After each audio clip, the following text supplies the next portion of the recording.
natin. Tapos scan natin ito. Yun. What's up mga boss?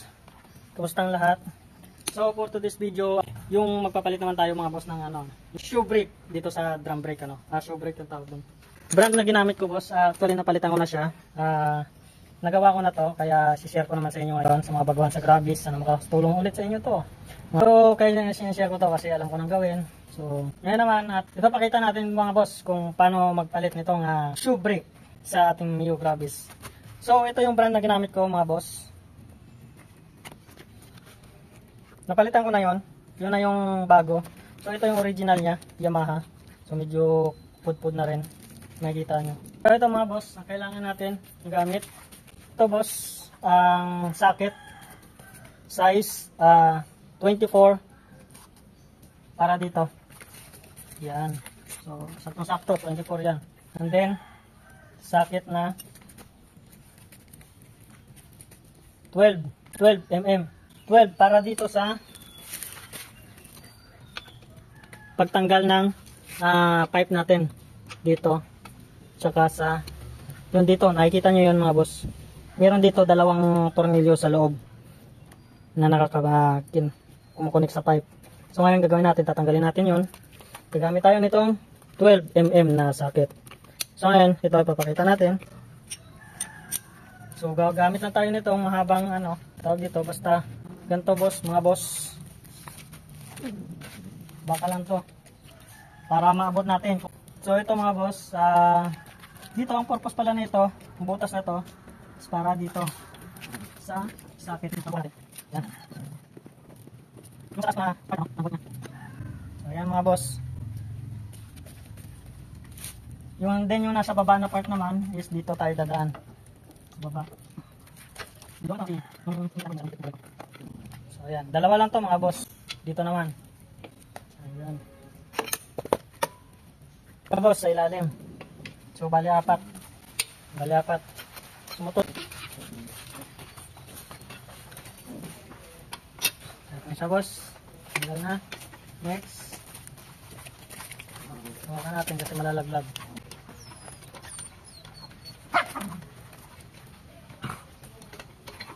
Mga boss, tanggal na siya. Bali apat yung bolts niya. Ayan. So ngayon, mas madali na natin tanggalin itong bolts sa gulong. Para hindi rin tayo mahirapan is tanggalin natin sa center stand para kumapit itong gulong. Side stand lang natin mga boss.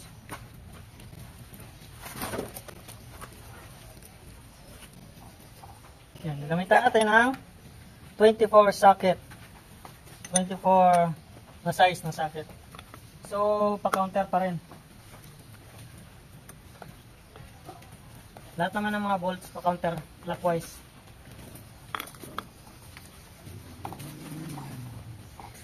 Matigas. Kung matigas mga boss, pwede natin pukpukin ito. Lagyan natin ito ng stopper para hindi gumulong.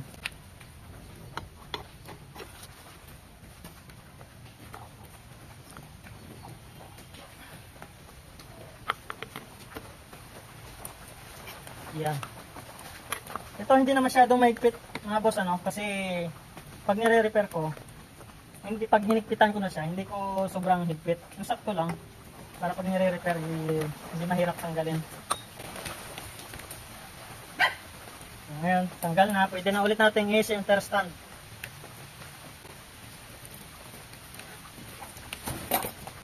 Yan mga boss, naka-center stand na siya. Alog-alogin lang natin to, Ay, makapit pala yung gulong. Ay.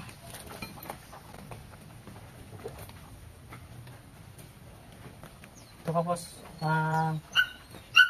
Basta yun, nawawala ako sa sarili. So yun ngayon, malambot lang siya.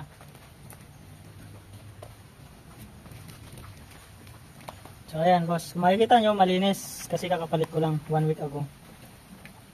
Malinis naman siya. So ngayon pinapakita ko lang, sinishare ko lang kung paano magpalit dahil na-experience ko na. Sana'y makatulong ito sa mga bago.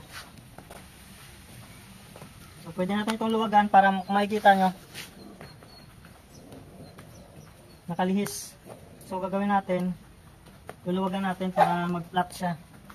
Para hindi siya makapit. Mas maganda yung luluwagan natin siya, no?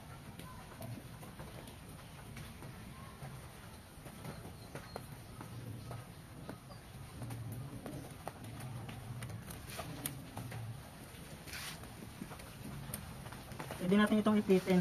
Huwag lang natin puputulin yung spring. Kanya-kanyang style lang. May paraan para hindi ito umikot. Kasi umiikot, sumasabay siya. Kaya kailangan ipitin. Pero dapat ito lang yung tatama. Para hindi ma-damage yung spring. So ito na boss, umantay na, pwede na yan. Nakita nyo. Assuming na lang na ito yung papalitan natin.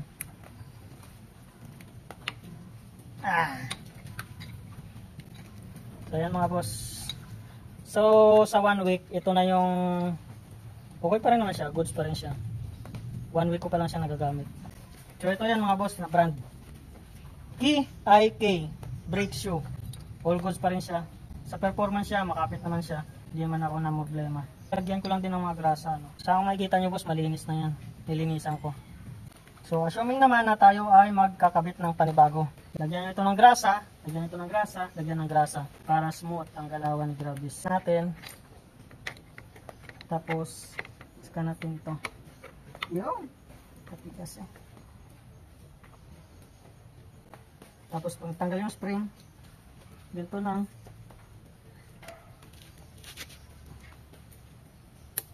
Okay na ulit. Ayos, all good. So ngayon, ibabalik na natin.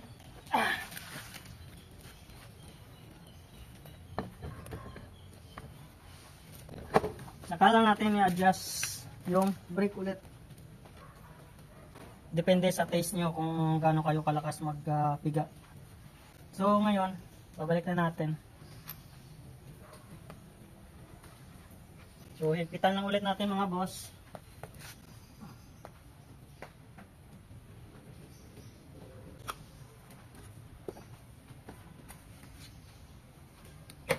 So yun, okay na. Ang gagawin is side stand ulit natin para kumapit yung gulong.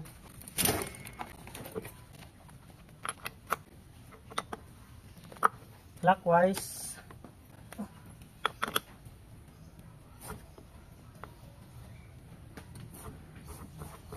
So yun, okay na yun mga boss.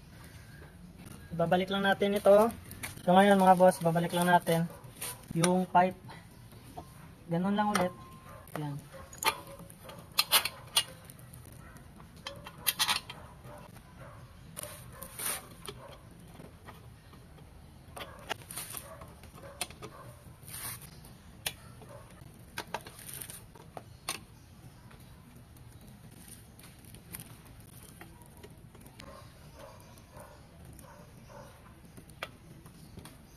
So, yun lang mga boss. At okay na. Itong shoe brake, sa Shopee ko lang din siya nabili. At makikita naman kayo yan. Shoe brake for Mio. Wala siya nakalagay na for Gravis. Basta Mio, siguro same lang yun. Hindi naman tayo, hindi naman natin alam. Yan siya nga pala mga boss, nakalimutan ko. Yung original na brake shoe natin is may nakapagsabi na pwede natin itong gamitin ulit. Huwag natin tatapon. At kasi mas maganda yung quality niya compare doon sa nabili ko. Mas maganda yung original niya pa rin. Ang gagawin, ang sabi nila is napapalitan daw itong pad niya, ano ba tawag dito. Basta, yun. And yung spring na ginamit ko is yung original. Kaya pinalitan ko, tinan mo, ito yung sa bago, kinuha ko yun. Yung original dito na spring, yun yung kinabit ko pa rin doon. Kasi mas maganda yung quality ng spring. So, yun lang mga boss.